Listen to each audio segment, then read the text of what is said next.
Shalom, selamat pagi. Kita bertemu lagi di dalam renungan kita pada hari ini. Sebelum kita mulai renungan, kita berdoa dulu ya. Yuk. Bapak di surga, terima kasih Tuhan untuk pagi hari, untuk waktu, kesempatan yang Kau berikan buat kami. Kalau sebentar mau mendengarkan renungan, biar Tuhan ajar kami duduk diam sehingga apa yang disampaikan bisa kami mengerti Tuhan, dan juga urapi pembicara supaya apa yang diperkatakan itu memang berasal daripada Engkau Tuhan, dan itu bermanfaat untuk membangun hidup kami Bapa, supaya kami makin setia dan makin dekat sama Engkau. Terima kasih Tuhan. Segala kemuliaan bagi nama-Mu, hal Yesus, amin. Shalom, rekan-rekan sekerja Allah, bertemu lagi dengan saya di dalam renungan pada pagi hari ini. Hari ini saya akan membawa renungan yang beri judul Sodom dan Gomora masa kini. Sodom dan Gomora masa kini. Nah, saudara-saudara,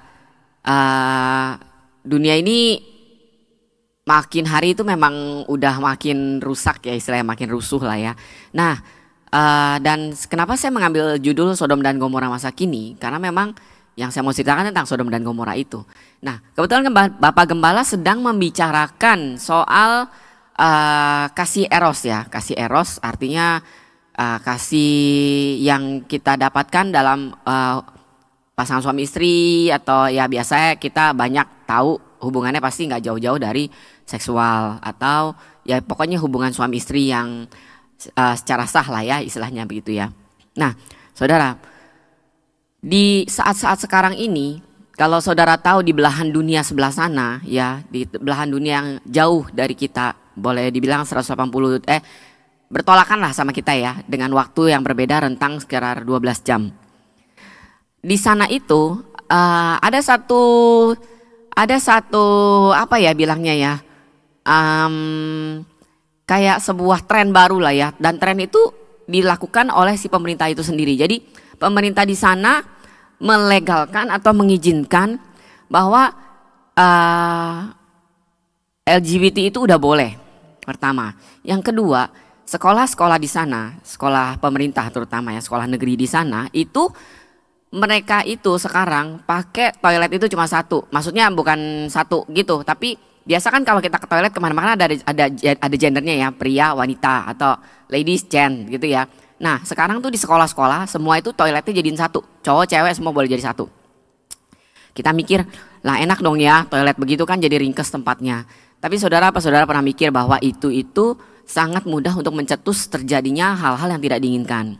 Kalau saudara bisa lihat contohnya di sini deh ya, di sini aja nih, kalau kita naik busway itu kan selalu didengung-dengungkan soal kalau kita mengalami pelecehan seksual. Kenapa bisa terjadi di tempat dalam busway atau tempat-tempat ramai begitu? Karena kita berdesak-desakan, berempet-empetan gitu kan.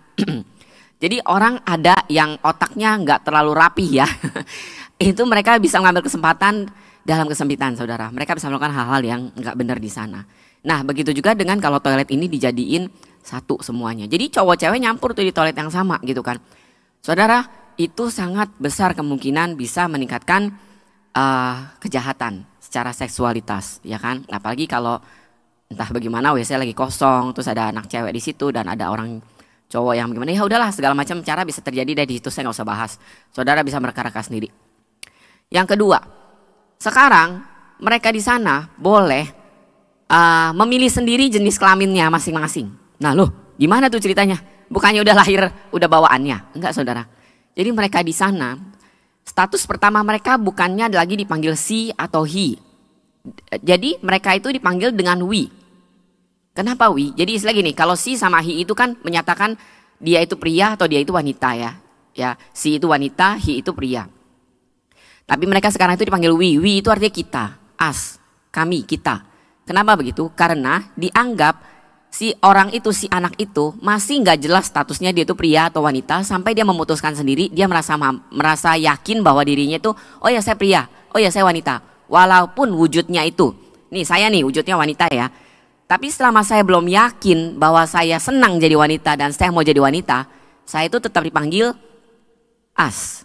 Sampai saya bilang oke, saya mau jadi wanita, maka kamu panggil saya dengan she, her, ya kan? Tapi kalau saya yang wanita ini terus saya bilang saya mau dipanggil, saya ini pria loh, saya mau jadi pria aja, maka saya harus dipanggil sama teman-teman saya, orang-orang terdekat saya, siapapun harus memanggil saya sebagai he.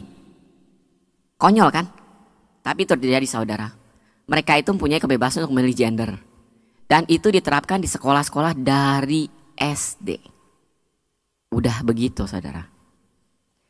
Saudara bisa bayangkan generasi seperti apa yang dicetak dengan kondisi seperti ini.